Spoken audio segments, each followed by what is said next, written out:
Au sommet, interview de M. Bernard Oudin à la CPI au sujet du procès de la honte. Actualité en RDC, actualité au Brésil et pour finir, actualité en France. Commençons tout de suite avec l'interview de M. Bernard Oudin à la CPI au sujet du procès de la honte. Bonjour. Bonjour. Vous êtes connu à travers le monde comme étant l'ami personnel du président Laurent Gbagbo. Alors, à cette reprise du procès, quel est votre sentiment? Mon sentiment est que ce procès a trop duré. La dernière séquence qui a eu lieu au mois de mars, avec le témoignage de Sam l'Africain, a démontré, puisque c'était un témoin de l'accusation, rappelons-nous quand même que Sam l'Africain venait au nom de l'accusation et qu'il a totalement, volontairement ou involontairement, mais de façon tout à fait spontanée, je pense, démontré que le cas de président Gbagbo à La Haye est un cas qui n'aurait jamais dû exister. Nous allons nous replacer dans une perspective historique. Ce procès, je ne le vois très mal se prolonger. D'abord à cause de la situation en Côte d'Ivoire et puis du fond du dossier ici.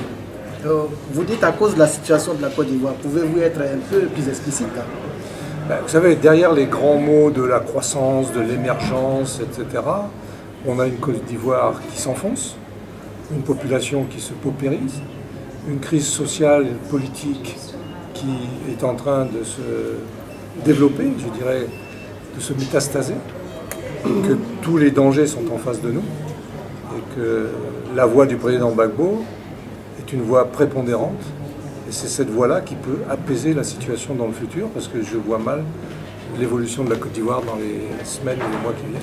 Mais est-ce que cette décomposition de la Côte d'Ivoire ne profiterait-elle pas, disons, aux multinationaux, comme cela se passe au Congo depuis plusieurs années? Vous savez, il est évident que, on le répète régulièrement, que l'Afrique a été colonisée, décolonisée, et cette décolonisation a été en trompe-l'œil. C'est une décolonisation à caractère, entre guillemets, politique, mais le fond du problème reste. Vous parliez du Congo, c'est évident, mais on pourrait parler du Nigeria, on pourrait parler d'autres pays, le Niger, etc. Et le cas de la Côte d'Ivoire est fondamental. Le président Gbagbo n'est pas un ennemi de l'ordre mondial. Le président Gbagbo était un ami de son pays. Il souhaite toujours que son pays soit respecté comme n'importe quel autre pays. Mais je vous donne un exemple français.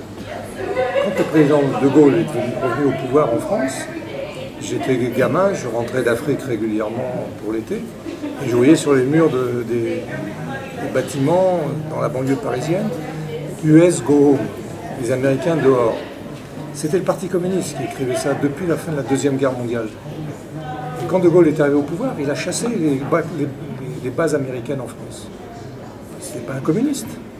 Mais quand les Américains ont eu le problème de Cuba avec l'histoire des fusées, Kennedy contre Khrouchtchev, le premier homme politique, le premier chef d'État qui a dit « si les Américains rentrent en guerre, je serai avec eux », c'est le général de Gaulle. C'est-à-dire qu'au même moment où il demandait sa souveraineté nationale, il préservait son amitié avec les Américains.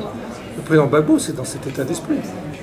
La souveraineté de la Côte d'Ivoire, les bonnes relations avec tous les pays, y compris la France, et en particulier la France. Parce que rappelons-nous que sous le président Gbagbo, que ce soit le groupe Bolloré, le groupe Bouygues et d'autres groupes, y compris les pétroliers de Total, n'ont jamais perdu leurs intérêts en Côte d'Ivoire, mais dans des conditions où on respectait la souveraineté nationale. D'accord. Alors, selon vous, aujourd'hui, sans être des prophètes ou quoi que ce soit, n'avez-vous pas le sentiment que le procureur cache quelque part des témoins de taille qui pourraient accabler le président Laurent Gbagbo? Pour des raisons... Tel que le général Mangou qui a été déjà dévoilé par la CPI.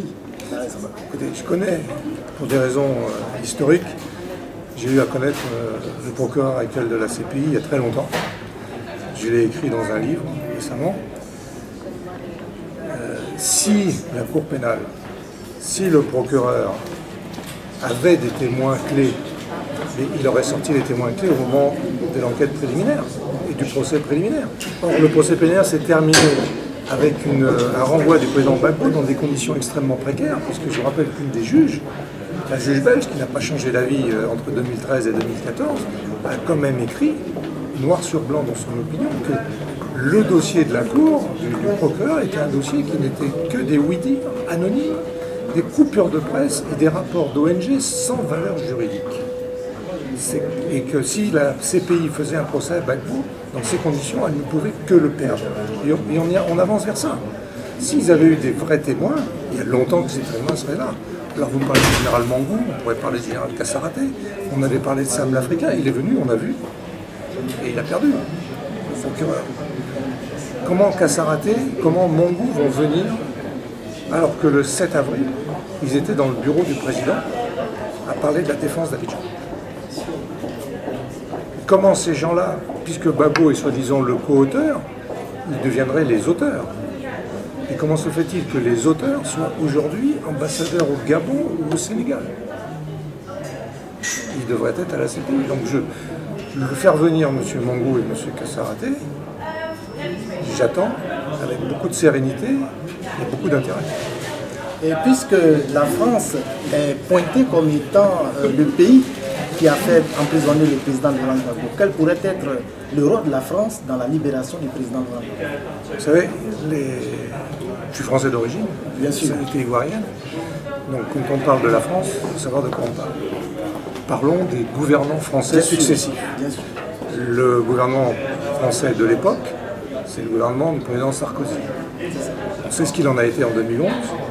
Aujourd'hui, Sarkozy n'est pas au pouvoir. Les gens qui sont au pouvoir, et moi je veux dire que je les croise régulièrement, sont très partagés au niveau du pouvoir actuel sur la position par rapport à Gbagbo et au Parti Socialiste en particulier. Donc ce n'est pas la France, mais une certaine France, certains intérêts français. Et je dirais que c'est là qu'on va voir cette forme de continuité de l'État, comment le pouvoir français actuel va pouvoir se sortir de l'ornière dans laquelle s'est installé le pouvoir de Sarkozy. Comment Sarkozy a mis la France dans cette affaire. Je prends un exemple. Il y a un livre qui vient de sortir qui critique la Cour pénale. Et l'auteur dit à un moment donné, la Cour pensait en envoyant un président en titre, en Gbagbo, à la CPI, pour pouvoir donner un peu le coup de départ de CPI. Et il dit en fait, les conditions dans lesquelles on a envoyé M. Gbagbo et les conditions du dossier font que c'est devenu, c'est lui qui l'écrit, un cadeau empoisonné. Tout de suite, les titres de l'actualité en RDC. Après des hommages rendus dans la capitale congolaise, la dépouille de Banza Mukela est arrivée ce vendredi à Lubumbashi. Les notables venus de tout le coin de l'ex-Katanga et de la population ont envahi l'aéroport pour lui rendre un hommage. À leur tour, l'inhumation n'interviendra que dimanche. Un sommet électoral s'est ouvert ce vendredi à Kinshasa entre la Commission électorale nationale indépendante de la RDC et celle de la Corée du Sud. Ce sommet vise un partenariat technique et technologique en matière des élections entre les deux pays. Et puis la première dame Olive Lembe Kabila a inauguré ce vendredi le centre des chirurgies pédiatriques de l'hôpital Ngaliema. Désormais, il prendra en charge la plupart des pathologies chirurgicales pédiatriques, lesquelles sont très spécifiques et différentes des celles de l'adulte. Tout de suite, situation au Brésil, vue d'Afrique. Je crois que les Africains doivent bien suivre ce qui se passe au Brésil à l'heure actuelle et accepter cette réalité qui est que les forces multinationales à l'heure actuelle sont déterminées à faire main basse sur les ressources naturelles de divers pays africains et du tiers-monde à tout prix et à tous les prix.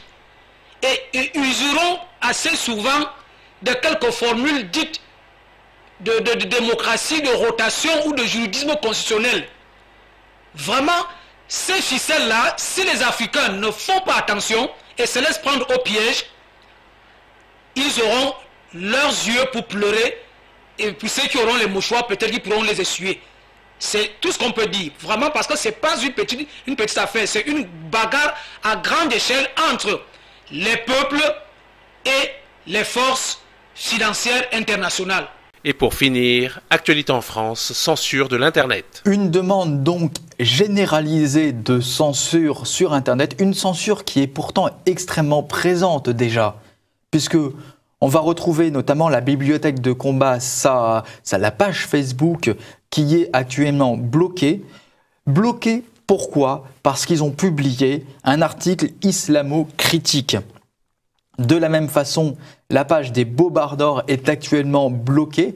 Bloqué, pourquoi, Jean-Yves? Parce qu'il y avait eu la comparaison entre la publication de photos du petit Thaïlande, par exemple, et d'autres photos de même type, et l'interdiction de publier des photos du Bataclan. Donc c'était le 2 poids 2 mesures qui était dénoncé, et donc le post a été supprimé, et ensuite le compte lui-même a été supprimé, et n'a pas été rétabli. Malgré beaucoup de demandes. Malgré beaucoup de demandes, et malgré le fait que la CNIL a condamné ce type de censure, demandée en l'occurrence par le ministère de l'Intérieur, mais que la CNIL, sur ce cas particulier, a condamné. Elle a estimé que les photos du Bataclan n'étaient pas critiquables du point de vue de la loi. Dernière censure extrêmement récente, c'est le compte de Twitter du Renard du Net, qu'on a déjà évoqué au sein de l'émission Immédiat. Le Renard du Net qui traque les propos anti-français, les propos homophobes, les propos antisémites sur Twitter. Il fait des fiches sur les tweetos qui ont des tweets de ce type.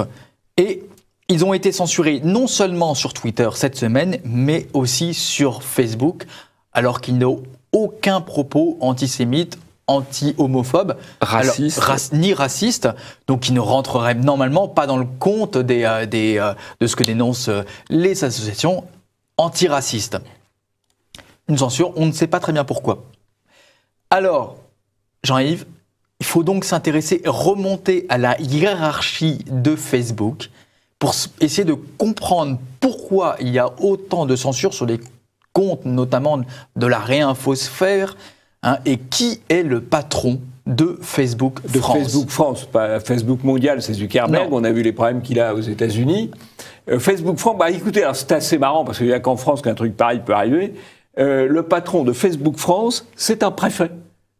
C'est Laurent Soli qui a été fait préfet à l'époque par Nicolas Sarkozy, qui lui a remis sa casquette. Mais on ne trouve plus de photos du patron de Facebook en uniforme de préfet. Il a fait disparaître ça des pages de Google Images parce qu'il pensait sans doute que ça aurait fait mauvais genre. Mais c'est sûr que ça facilite quand même la connexion avec le ministère de l'Intérieur. Et d'ailleurs, Facebook est le réseau social qui relaie le plus facilement et le plus amplement les demandes de Bernard Cazeneuve. Alors, faisons une phrase de conclusion, notamment sur l'état des réseaux sociaux aujourd'hui. Une censure sur les contenus conservateurs, une demande de censure toujours plus forte pour les demandées par les associations dites antiracistes, et puis une censure finalement déjà présente extrêmement forte. On a réussi à citer trois exemples récents sur les différents réseaux sociaux, Facebook comme Twitter. Oui, et il faut vraiment être très, très vigilant pour défendre nos libertés, parce qu'aujourd'hui, les libertés, elles sont sur Internet, elles sont sur les réseaux sociaux, et il y a une volonté de contrôle, et je dirais que plus les médias de propagande sont contrôlés, ce qui est le cas, on vient de le voir avec l'affaire Tadei, plus il va ensuite y avoir la tendance à chercher à contrôler aussi ce qui échappe aux médias de propagande. Donc il faut être très vigilant.